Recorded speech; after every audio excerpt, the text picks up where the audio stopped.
Et bonjour les Gémeaux, je reviens pour votre horoscope pour mars 2023. C'est parti, on va découvrir ensemble les cartes.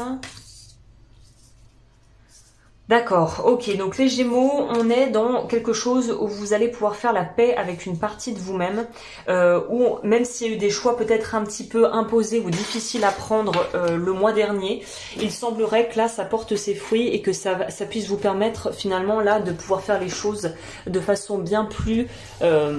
vous allez prendre ça du bon côté, c'est-à-dire que même si la situation n'a pas été au beau fixe, que vous êtes retrouvé à devoir faire les choses, mais en fait en ayant l'impression d'être un petit peu poussé à faire alors que vous auriez voulu faire autrement, là on voit que dans tous les cas de figure, comme dit Steve Harvey, c'est un présentateur assez connu américain, il avait dit une fois, j'avais vu passer un Instagram, un espèce de reel, là vous savez les trucs motivationnels à la con là. Moi j'adore ce genre de trucs, mais voilà, c'est comme tout, faut pas en abuser. Et il disait derrière chaque douleur et chaque difficulté, chaque, on va dire, challenge dans la vie, il y a une leçon et un cadeau. Et c'est à nous, en fait, de pouvoir les voir, d'avoir justement l'espace, la conscience et le recul après que l'événement soit produit pour voir quel était le cadeau. Et là, c'est vraiment un petit peu ces énergies-là pour vous.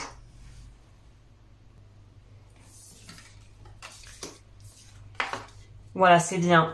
Vous sortez d'une énergie plan-plan, où vous avez peut-être été très focalisé sur votre travail ou sur vos devoirs, c'est-à-dire les devoirs par rapport à si vous êtes femme au foyer ou que voilà, vous devez gérer en plus de votre travail les enfants.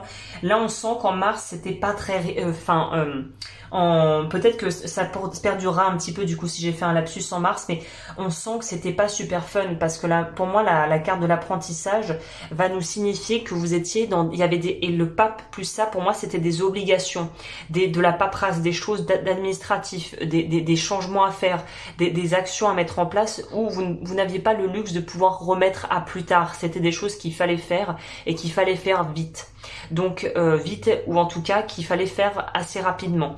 Donc là on voit que vous êtes en train, à mon avis c'est plutôt mi-mars, ça va encore être comme ça jusqu'à mi-mars, fin mars, on va être dans quelque chose de beaucoup plus célébratoire, ça se dit, celebratory, je crois qu'on dit en anglais, célébratoire, ça doit exister ce mot. Enfin vous avez compris l'idée. Je pense que d'ici la fin du mois, vous serez dans une énergie beaucoup plus peps, vous aurez récupéré votre énergie, votre vitalité, parce que peut-être que tout ça vous draine beaucoup, c'est pour ça la carte de l'équilibre, on nous parle de essayer au maximum de tempérer et de pouvoir vraiment injecter de l'énergie aux endroits et en fait c'est travailler pas plus mais travailler malin en fait, travailler plus malin pour essayer finalement de travailler moins et d'avoir plus d'énergie. Donc là c'est pas un mois où il faut en rajouter sur ce qu'il y a déjà à faire parce qu'on dirait que ce qu'il y a déjà à faire c'est énorme. Les cartes le disent pour moi, je pense que l'image parle d'elle-même. Le 10 de bâton, c'est en plus la carte par excellence où on dit qu'on en a gros sur la patate ou on a beaucoup à faire. Là, on voit en plus que cette carte nous dépeint l'image d'un personnage avec plein de têtes. Donc il y a tellement de choses à gérer que chaque tête, c'est une facette de votre vie qui est à gérer ce mois-ci. Donc là, travaillez peut-être moins mais plus efficace et ne désespérez pas. C'est pas parce qu'il y a une phase où il faut vraiment fournir de l'effort que ça sera pour toute la vie. Là, c'est juste une période transitoire où il faut que vous donniez ce petit coup d'avance et cette espèce de coup de collier pour avancer. Le castor, bah oui, le castor, c'est l'animal par excellence qui construit. Hein.